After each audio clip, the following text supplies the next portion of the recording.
Welcome to USA Global TV and Radio, where our mission is to provide education, entertainment, hope, and inspiration. USA Global TV and Radio connects you with experts and audiences all around the world every single day to help you succeed in business and to live a richer life. Visit us at usaglobaltv.com to learn about career and life-changing training and mentoring programs like the Listening Mentor. Subscribe to our newsletter to stay informed about our special programs and offers. Discover how you can become a guest on one of our shows or a host or producer of a USA Global TV and Radio show of your very own. That's USA Global TV and Radio, where the doctor is always in.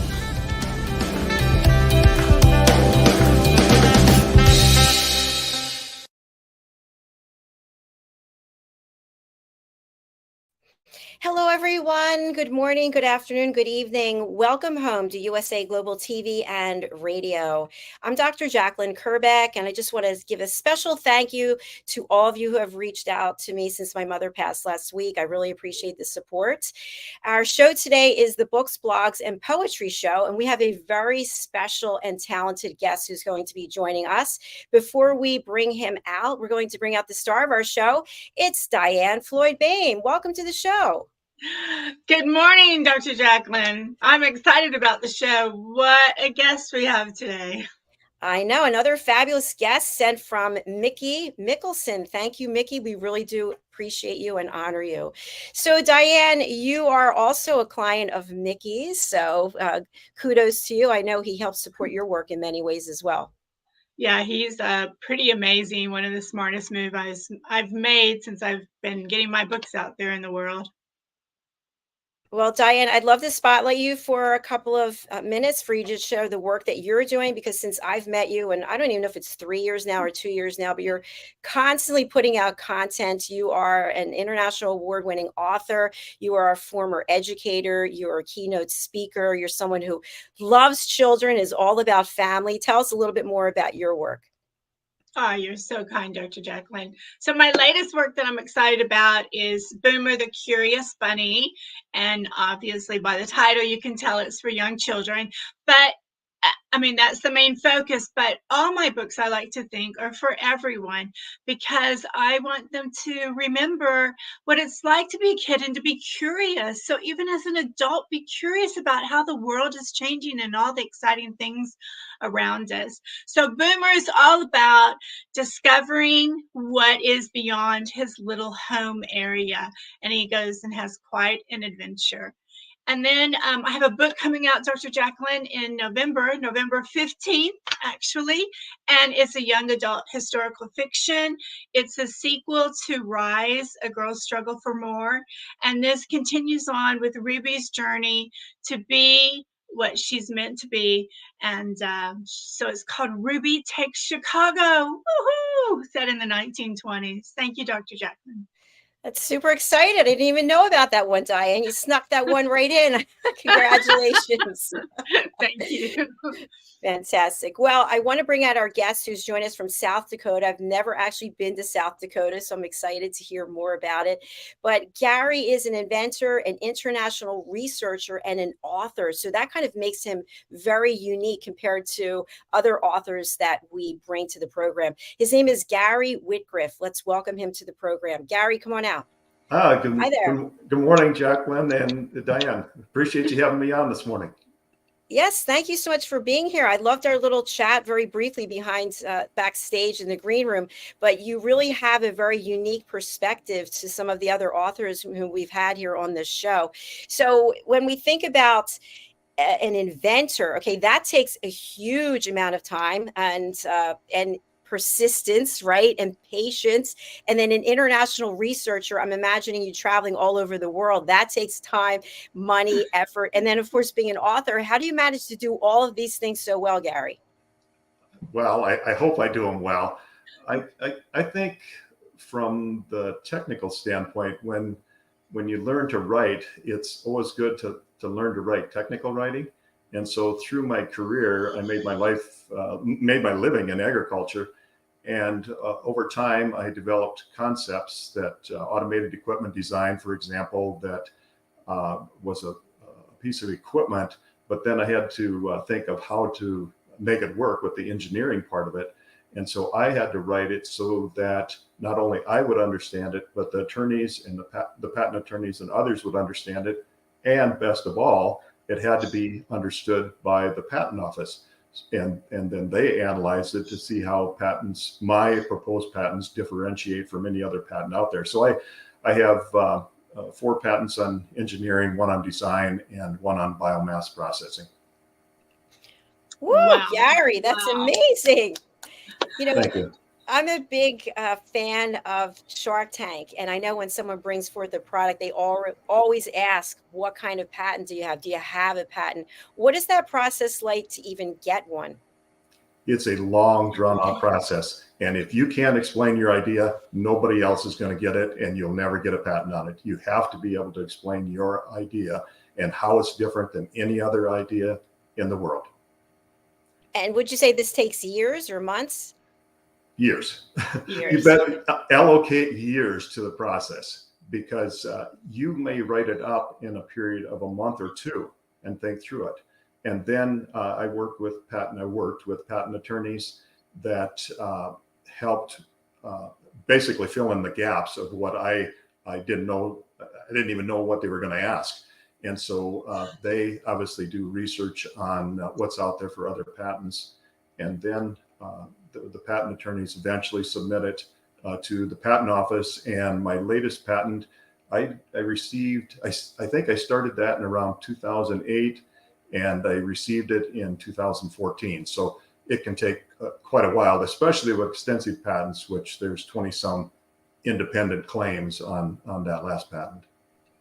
Well, congratulations on that. That is super exciting. Thank you. Thank you. What role do your patents play in the industry of agriculture, or whatever industry that they really are meant to align with? That's a great question, because a lot of patents and a lot of inventions, there's inventions and there's patents. And I have some inventions that aren't patented, but I just make them available to the public. But the inventions, the practical standpoint is, for example, in my work, I developed a bulk handling system in the US starting in 1998.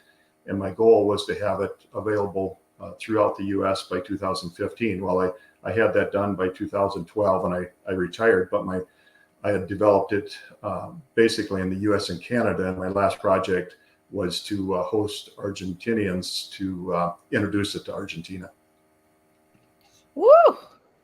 For all those people sitting on their couch eating bonbons, I'm just saying. It's just what I do. Okay. Yeah. Amazing. Diane? It's really pretty exciting. So how did you go from there to, I saw that you love to write poetry. So how did you go from there to poetry?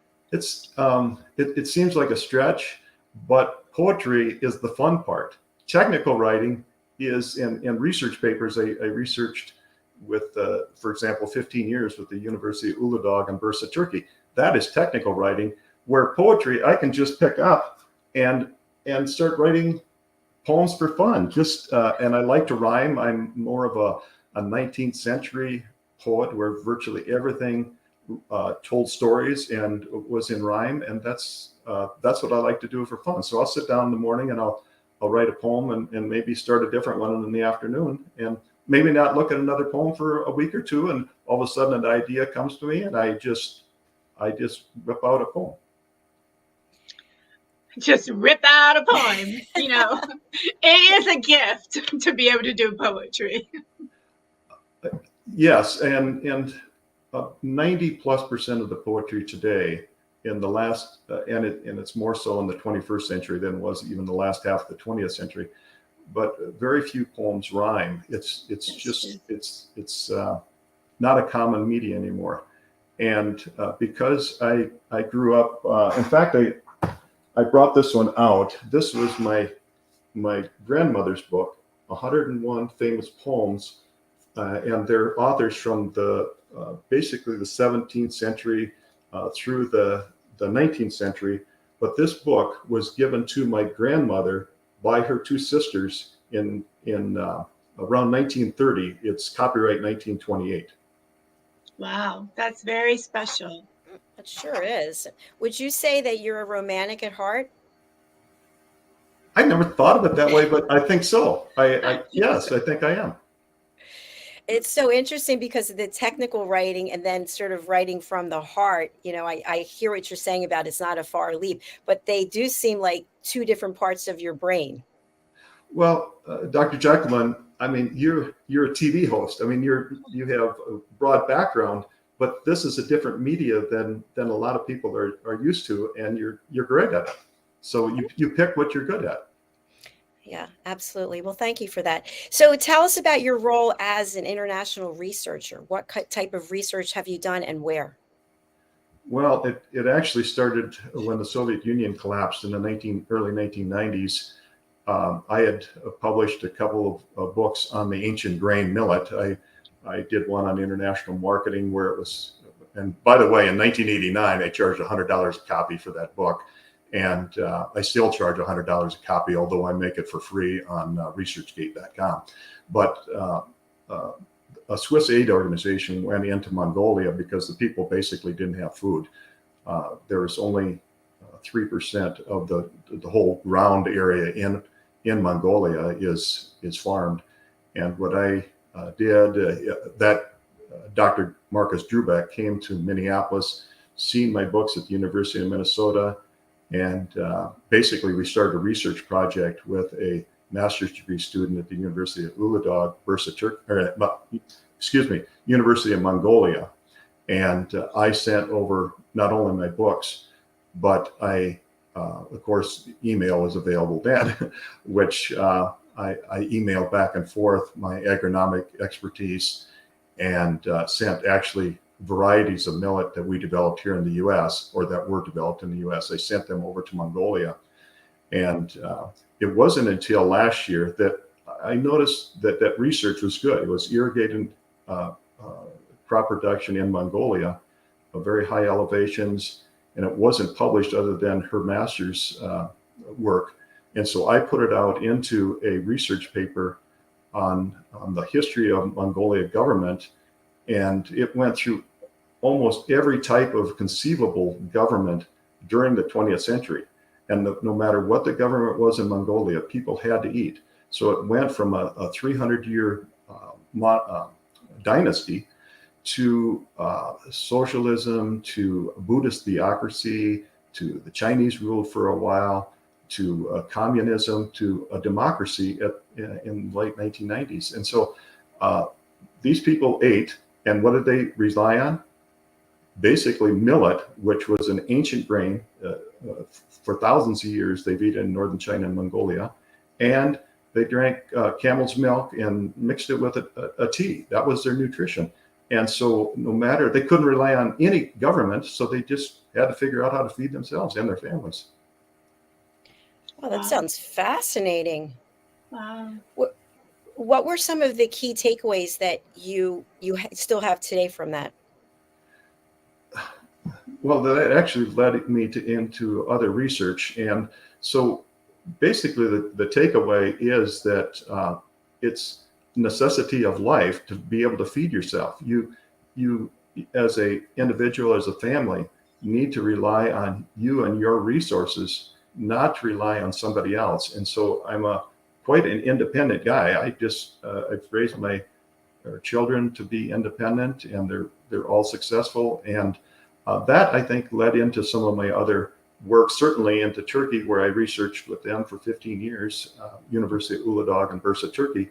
And one of our first research projects was, again, on millet that I sent over there because Turkey, for about 4,000 years, has been consuming millet. In fact, when I was over there, they told me about how they, around Christmas time to New Year's, they always had a warm drink. We would think of it as eggnog, but it was made of millet. And so 2023, by the way, if your audience doesn't know, is the International Year of the Millets. They're ancient grains that have kind of been lost, but rural people eat them. And I just happened to have farmed on our farm. We raised it, and I wrote books on how to produce it. And I produced YouTube videos now on, I just released my 5th YouTube video on producing and marketing millet just on Friday. So fascinating. Wow. Really is. I'm wondering, just an extension from what you just shared, and then we'll go over to Diane. We have a number of shows here about It's Your Healthy Lifestyle, about nutrition, about supplementation. What role do you feel that we should embrace these grains? Is this something that is everybody should take in to be healthy and have a healthy lifestyle? Oh, without a doubt, without a doubt. We just had an international millet conference down in Scottsbluff, Nebraska, about 3 weeks ago, and there were speakers. I was a keynote speaker, but we had speakers from India, Nigeria, Kenya, just Switzerland, and so these are thanks to the efforts by the United Nations, bringing out that there's more to world nutrition and very healthy grains like the millets compared to basically corn and wheat and rice. They are high producing grains. Proso millet is called common millet. Proso is a Russian word for millet, basically. But it's a common millet. It's very nutritious. It's sustained people, as I mentioned, Mongolia for thousands of years. And we raise a lot of it here in South Dakota, Colorado, Nebraska. And it's just a grain that not only the people in the U.S. Should be eating, but people around the world are eating. Thanks for bringing that to my attention. I'm going to look into that and incorporate that into my lifestyle. Diane? So a while back, we moved over to Ezekiel bread, which uses millet, and gotten totally off of wheat. So, but I always wondered how you could grow millet. My husband has a tiny little, I call it his little farm, but anyway, where he grows things along with his herbs. So I'm definitely going to watch your YouTube. Well, that's fantastic. And I'm not saying people should get away from corn, should get away from wheat or rice, but they should blend in other grains like millet. You know, a lot of people think of it as quinoa, but quinoa is not a millet. It's a grain originally out of South America, but it's very local production, where millet, like Proso millet, is grown around the world, both in the northern and southern hemisphere. When I was in Australia, I went to, by accident, I was to a farm that raised millet, and I'd gone there to look at some dairies, and I was just amazed that virtually the same millets that we raise here, different varieties, of course, are raised in Turkey, raised in Mongolia, raised in the U.S. and in Australia. Fascinating, absolutely fascinating. So I'm going to take you to another topic, if that's okay with you, Dr. Jack. Let's go. Okay. I was curious, and I know we need to get to your books, but I was reading about you, and you and your wife for a while didn't have a house. You went traveling, right? We did. We sold our house because I was traveling a lot. We sold our house in 2003, and then I retired in 2012, and we bought an RV. We were thinking, okay, we'll just travel a couple summers in the RV. Well, our son was a doctor in Australia, under contract for 3 years, so we spent 2 winters, which is their summer, over in Australia, and enjoyed that. We come back and we sold the RV, and we just traveled for about 9 years until COVID shut us down, and then we rented an apartment for a while, and I finished my book. For example, I bicycled from Pierre, our state capital, to North Pole, Alaska, where our niece and nephew live, and so we were free to do that because we weren't tied down by mowing lawn or shoveling snow or maintaining a house. That is so incredible. So liberating. I love it. One of our team members did something similar. He was on the island of Mallorca and got into his RV and has been driving for over a year through Europe. So it's kind of cool. Just it's freedom. And as I said earlier, I like to be liberated. You get to do what you want to do. That is so true. And I just want to throw out there, you live in one of my favorite states, South Dakota. Oh, thank you. I've been there at least 4 times. I'm like dragging everybody to South Dakota. I think it's awesome. I've never lived, well, I've traveled a lot of places. I was in the military, Vietnam era veteran, so I spent time in southern Italy, a year and a half there, a year and a half in northern Japan. And so I had some a fair amount of international travel back then. And but I've always had a South Dakota residency. And so my wife and I have lived pretty much every corner of the state. And right now we live in the Black Hills of South Dakota. Oh God, I love the Black Hills. Well, sorry. Anyway, Gary, maybe not Dr. Jacqueline. I've never been there, but I'd love to go sometime when I get away from the screens. That's another story. But Gary, tell us about this bicycle adventure because you managed to capture it in writing. Yes, I have not intended to. In fact, I never intended to tell anybody. It was just, I asked my wife, I finished a book tour relating to ancients. I put out 2 books on learning and culture changes around the world. And, you know, it's heavy on the mind. So I go, I want to keep my body active. And so I asked her if she would bicycle with me to see our niece and nephew up in northern Alaska by the Arctic Circle. And she said she would rather drive. So I go, okay. So I flew back from Mexico and she flew back a few days later. And I think within 5 or 6 days, I was pedaling my 10-year-old bicycle up towards North Pole, Alaska. It was very fun. And people thought, my friends and family thought I was going to get killed by traffic because I rode on the roadsides. And I found out that that was not the biggest risk. The biggest risks were wood bison, which are 25% bigger than the plains bison. They're grazing along the roads in the northern British Columbia and the Yukon. I seen hundreds of black bears, as did my wife. Black bears, grizzlies, confronted by moose, wolves. I mean, there's dangers when you get up in that part of the world. There's dangers that you don't think about. Well, COVID shut us down, so we came back and rented a cabin up here in the Black Hills. Again, we still hadn't had a house, so we rented a cabin up here in the Black Hills, and I sat down and I wrote a fun book about a travel adventure that anybody can take. I was 65 at the time.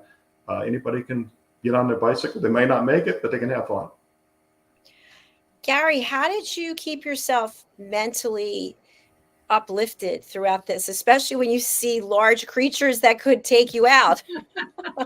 They will take you out. For example, a wood bison, because they run beside me, they run about an average of 15 miles an hour. And then they can run a lot faster, which I had to basically keep them from turning around and facing me, which the young bulls would always do and protect the herd. And so the cows and the calves would run away and the bulls would protect me. And I found out that my front brake squeaked. So that scared them. So I always had to have enough speed when they turned around that I couldn't stop immediately. I had to have enough speed so that I could squeak the brake to scare them. And so being raised on a farm, a livestock farm, we had cattle and, cows protect their calves, very protective. Pigs, mother sows protect their babies. And so I was used to being around animals. And so every wood bison, every bear, everything reacts differently. And so I read about bears because we don't have them here in South Dakota. I read about bears, and grizzlies can run up to 55 miles an hour for short distances. Black bears, 45 miles an hour. Well, there's no way I'm going to out bicycle them. So I had to figure out how to outsmart them. So. Did you have any kind of protective gear, or you're just wearing shorts and like how are you dressed? Once my wife caught up with me in Western Saskatchewan, that's about where you run out of regular motels. And then she caught up with me. She had stayed back from Memorial Day. She had lost her brother. And anyway, caught up with me. And once she did, I started out at 285 pounds, me and the bicycle. And when she got there, I put everything I could from the bicycle into our vehicle, all my extra clothes and food supplies and things like that, parts, bicycle tubes, things like that I threw in the vehicle. And then she went ahead and found food and lodging. So, but you asked earlier about how I kept mentally alert. I did not listen to music. I did not have I didn't listen to radio. I had soft earplugs to keep the wind noise out. but the foam earplugs, I could hear the rustling in the ditch. I could hear the birds. I could hear the natural sounds. And so I couldn't wait to get up every morning. I averaged 75 miles a day for 40 days. I just couldn't wait to get out and be in nature for another 8 hours and 3 minutes. That's what I averaged throughout that trip, 8 hours and 3 minutes on that bicycle. Wow. The king of fitness over here. That's amazing. I'd like to say anybody can do it. I hadn't been on that bicycle in 8 months, and I had hiked the Sierra Madres in Mexico that winter. Well, I do most winters. I hike a lot. And so I came back and I just started out at 50 or 60 miles a day, and then gradually worked up to bigger mileage where it was farther distances. In fact, my longest distance was 166 miles in one day, my bike fully loaded, and that was in Saskatchewan. And the beauty about Saskatchewan is it's extremely flat. And it's a great place to bicycle without a lot of effort. Incredible experience. Thank you for sharing that with us. Would you like to read from your book, Destination North Pole, so that we can learn more about your experience? Destination North Pole. It is, why don't they do it this way? Because I do book shows and different things. I flip to a page, and for example, here's a page, the way the book is set up. The top, oops, let me get it right here. The top tells me where we stayed. We did not camp. My wife and I stayed in a motel or bed and breakfast, Airbnb, work camp, wherever there was lodging. She found a place, a clean bed. And so there are the names of the town. The next part of the data is when I got up in the morning, or not when I got up, when I departed, the minute I departed, the minute I arrived, the highways I took that day, how many miles each day, the elevations. There's 8 mountain ranges. And so then I followed that by a blog. I did a blog a daily blog. When I had internet, I sent it out so that friends and family could kind of track me where I was at. And then I write 3, 4, 5 pages about what didn't kill me that day. What didn't kill you? I love it. Seriously, I encourage people to do this, and people have used this for their motorcycle rides, for their RV rides, driving to Alaska. So it can be a guide that way. At least you know where you have places to stay. I stopped at historic markers. As I mentioned in my other books, I like history. And so I stopped at historic markers. That was a place for me to take a break and give me something to think about, maybe for the next 30 miles or 40 miles. Gary, we would love for you to read aloud from the book if you'd like to. Okay. I wasn't prepared to do that, but let me just, there was one place, if I could find it quickly, it'd take me a little bit, but when I was biking along, and I don't know if I heard something or felt something or seen something out of the corner of my eye, but I turned my head to the right, and about my arm length away was the eyeball, the head of a not a whooping crane, but a sandhill crane.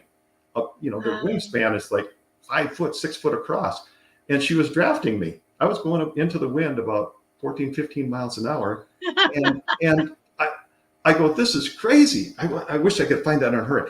It was crazy, and so I slowed down, and she flew into the ditch in front of me, and just walked there and whacked, a quack, and they stand about 5 foot tall, and she walked into the bush, which we would call it like brush, but they call it bush in the Yukon.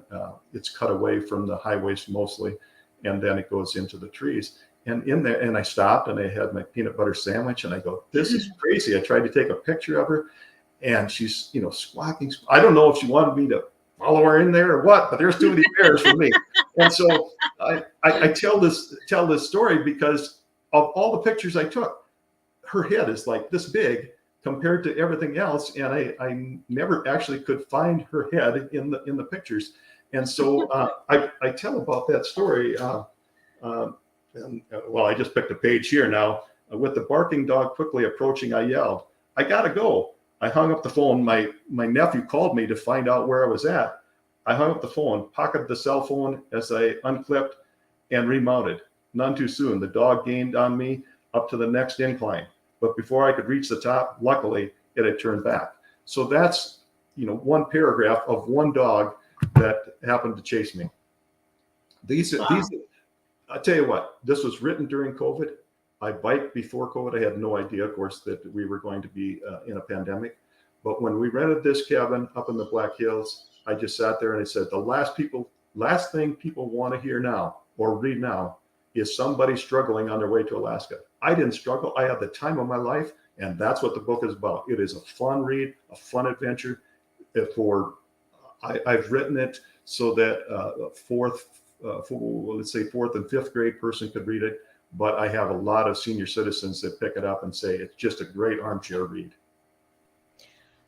Wow, I love your enthusiasm. And I also like the fact that you've opened my eyes, at least to think about, instead of living in a place of fear and being afraid of all of these animals, to be able to appreciate them and to coexist with them. That's what we should all do. We need to do that, not only with animals, but with our pets at home, but with other people. We go out into the public. I don't care if it's a grocery store, a parking lot, you see somebody drop something, pick it up for them. And we'll all get along a lot better that way. You fit in perfectly here with our platform. That's what we're all about, Gary. So. Well, thank you, Doctor. You host a great program, and I appreciate you having me on it today. So, we've covered a lot of different topics. You initially, I was going to talk about my book of poetry because it's my last one. I have, I've got 3 of them in the works. So this is the first. I call it Dakota Country Poems.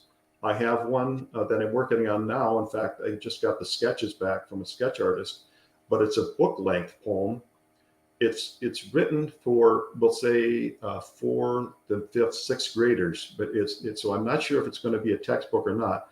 But the whole poem is 350 stanzas, all rhyming, 4-line stanzas, and it tells about when I was in country school. I started the first grade. We didn't have kindergarten. I started the first grade in a 1-room country school. And then halfway through the year, we moved back to our other farm, and then spent the next 4 years in another one-room country school. And I was the only student. And so I tell funny stories in a rhyming nature of what I remember of country school. The teachers, the kids, the pranks that they played on her, things like that. Gary, we can't wait to hear some of your rhymes. Can you please read from this book, please? Okay. I have to say aloud, because I've had other people say, well, you didn't say out loud, so I'm reading it to myself. So read it out loud. Great. All right. I'm not sure if many people are aware of badgers, but badgers are a large rodent, like 20, 30 pounds, that dig big holes, and they'll dig them in fields, they'll dig them in pastures, they'll dig them on the gravel road to our farm. And so they're annoying. So I go, yeah, but they're a nice animal. They don't mean to be annoying. That's just what they do. Okay. So I wrote a poem about badger. I want to get along with my natural friends, a truce all day long, though night he still defends. What is it in darkness that makes senses keen? Is it loneliness or desire to be unseen? In the ground he wallows, damp, dark, and drear. Maybe he hollows without someone near. He connects his hidden holes, ever building his domain. Who on earth goes solo, a lonely life maintained? Is he being a pest to badger those above, or just lying there in rest, hiding his secret love? Watch, oh watch at midnight, neither slumber nor retreat. Under a milky moon draws Similars' eyes to meet. What comes after midnight? A path to her retraced, with passionate delight, warm, welcoming embrace. Searching this lonesome prairie, each night has been so long. Do you want to come with me to see where I belong? When in his secret chamber, protected from above, into his cove he takes her. He now has his beloved. I'm irritated to know you're digging in my path. Who wouldn't defend his hold, protecting his litter at last? Excuse me. Thank you. Thank you. Outstanding. You're so talented. Can I do one more if we have time? Yes.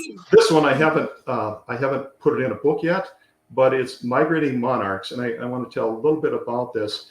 I have some ground, our farm ground, and I have a creek area, 26 acres that I've left undisturbed. It's natural prairie. It's never been tilled or anything, and we haven't run cattle in there since the 1990s. And so I maintain that for a natural habitat, and I try to get milkweed and other things, flowers going for in this case, monarch butterflies, because they migrate through here. And where we winter in Mexico is on the west coast of Mexico, and the mountains of Michoacan, Mexico. There's 3 sanctuaries that public can get in to see the monarchs where they winter. And so these are the same monarchs through 4 to 7 generations come through our farm on the way up to Canada and then return. And so, in fact, this week I just took pictures of moths as they're not moths, but the worm stage as they're migrating back south. They're eating milkweeds, and so I wrote this poem, Migrating Monarchs, last summer, and this winter my wife and I were in Mexico, and we go, let's take a tour up there. And so we were able to hire a private guide to take us into the most remote site that the public can get to, where bus tours can't get in. And we spent a morning, early afternoon, so 6 hours or so in the monarch habitat, wintering habitat. And so when I finished that, the next day, I went to we were staying in the motel. I stayed in there in the morning, and I put a YouTube video out on migrating monarchs. So if you want to see it, just enter my last name and Migrating Monarchs, a short 4-minute YouTube video, which shows the monarchs in their winter sanctuary. I read the poem, and then I show how we're trying to maintain our farm in South Dakota to host these monarchs as they move through. So here's my poem on migrating monarchs. It is the monarch's duty to warm the hearts of men. Women, behold their beauty, uphold them with their hands. As an ancient symbol to poor peasants below, an insect so simple has honor to bestow.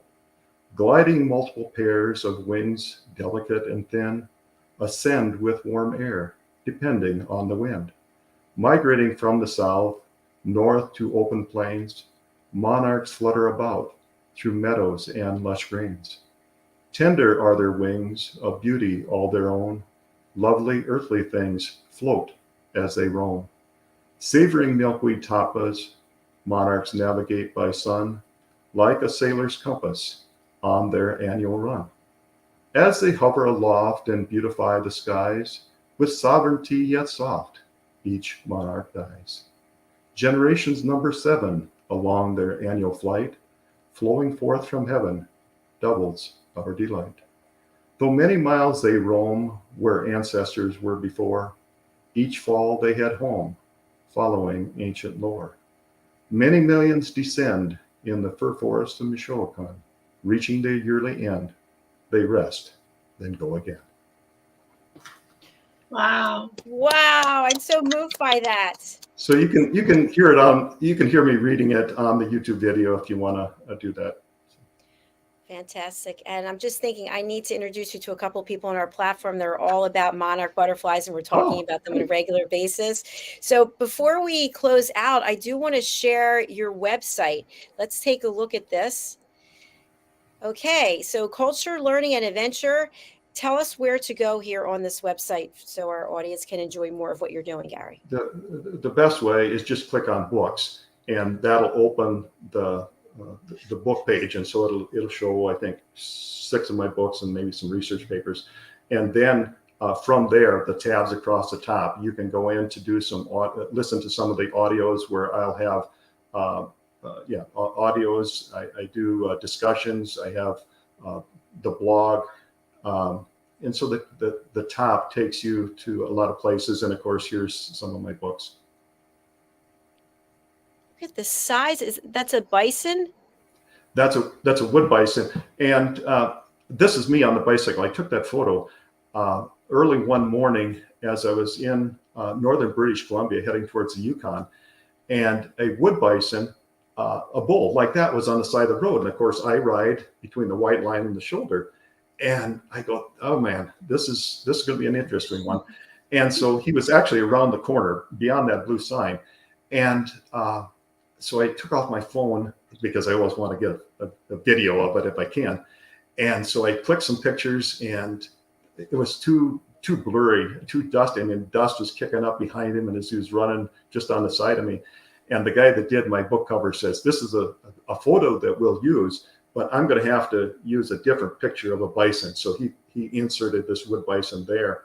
But the blue sign, the reason I stopped was that blue sign. And it said 188 kilometers in French and in English, 188 kilometers to the next services. I go, oh, this is going to be a long day. And to be fair, I did not have a bear in the picture. There's a moose sign on the side, and there's a kind of a brown bear sign. But my wife, I said, was driving, made the 3,000 miles by herself. And one day she was following this lady, and this bear come across the road. The lady stopped in that white car in front of her. And so that's photoshopped in. That lady in the white car was trying to feed something to the bear out the window. And the wife's thinking, man, I'm going to have to hit the bear. I'm going to have to figure out how to save her. Luckily, the bear was smart enough than the tourist. And so the bear walked across and it went on. So that I had to put a bear in my picture too. So that was photoshopped in. It's great, though. I absolutely love great. that book cover. I love the shadow of you there on the bike as well. You can tell it's early morning. And the reason I thought it was going to take me 60 days. And so I left on May 20th, which is the longest day of the year, of course, is June 20th. And if I'm biking to a clean bed in the Yukon, it could be long days. And so if I'm still biking at midnight, at least have light, because it's still light out at midnight. Gary, did you have any bad weather? Anytime you bicycle, there's always bad weather. There's always wind. And I biked from Pierre to North Pole, Alaska. It's up by the Arctic Circle. And the winds in the plains, northern plains, are from the northwest. And the winds in Canada are primarily, especially in the plains, the prairie provinces, are from the west. Well, I bicycled basically into the wind. And so virtually everybody I seen that was bicycling was coming the other way. And so, yes, I had rain showers. I did take 2 days off. After my wife arrived, I took a rest day in Western Saskatchewan, basically to recoup, supplies and everything else. And it rained heavy that day. So I took that day off, and then I took a day off in Grand Prairie, Alberta, where some friends lived, and it drizzled that day. But I biked a number of days in drizzle.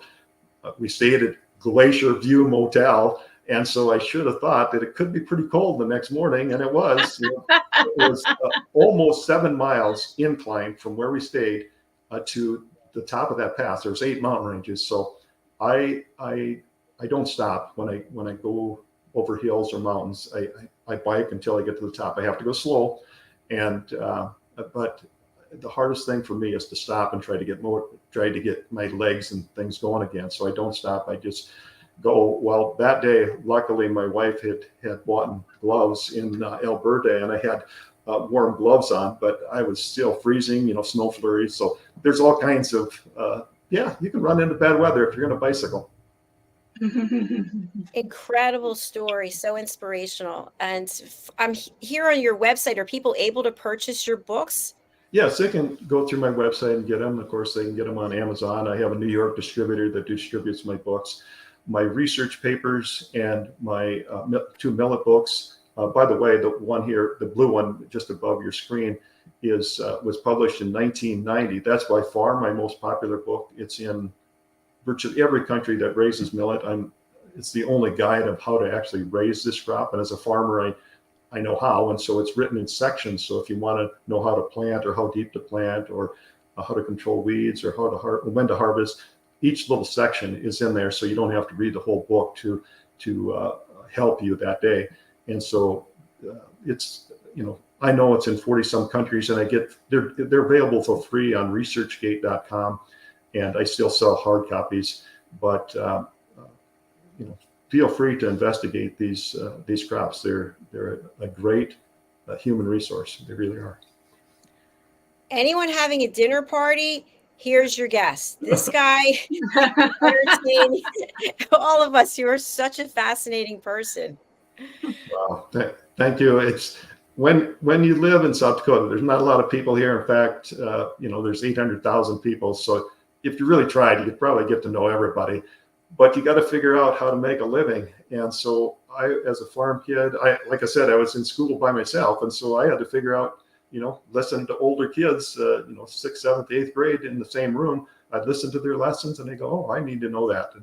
And so I learned to be, I guess, more independent and try to figure out how to do things myself, because I didn't have anybody else in my class. There's nobody to compare with. Well, Gary, you certainly stand alone. You are a huge inspiration. Thank you for being here today. What's the best way for people to reach out to you, and who would you like to contact you? Please, anybody that contacts me, I get messages from farmers. They can reach me through my website. The best way to do it is relatingtoancients.com, relatingtoancients.com. And on there, just click the little click on contacts, and that I answer all of them. They all come to me. I have nobody running my website. It's all me, so I might not get you really quick, but I do travel a lot yet. I still help my grandson farm and things like that. But please contact me there. My works, for the most part, are available on my website. I do have some audio recordings on specific topics. They can go on researchgate.com. I have my patents on there. My international research is on there. And my books are there for free, my millet books. So you can download the PDF versions of those. So relatingtoancients.com.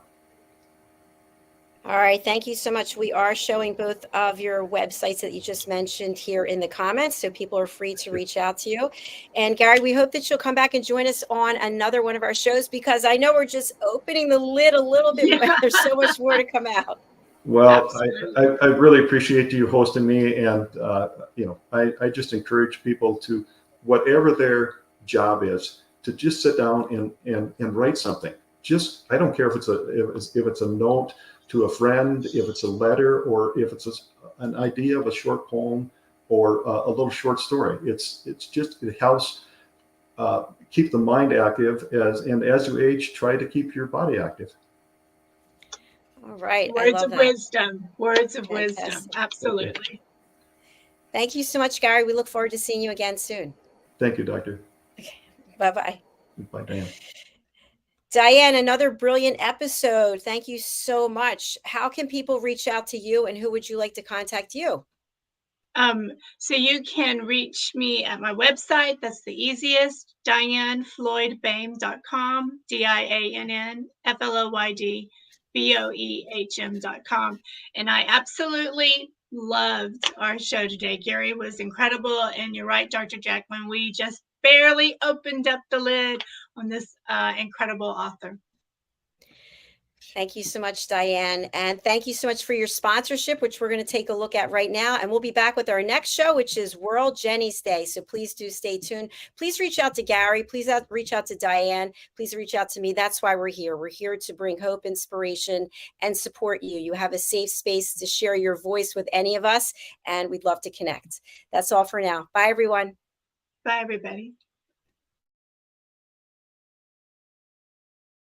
Hello, I'm children's author Diann Floyd BOEHM, and I am co-host for several of the USA Global TV and radio shows. I joined because of the purpose of the USA Global TV and radio. They provide content for the viewers and listeners, an opportunity for people around the world to have their own show or even be a guest on an existing show. We truly believe in helping others get their positive message out to the world. We also have the opportunity for the listeners. You can watch on several platforms, and on YouTube, you can ask questions and even give a comment. We absolutely love it.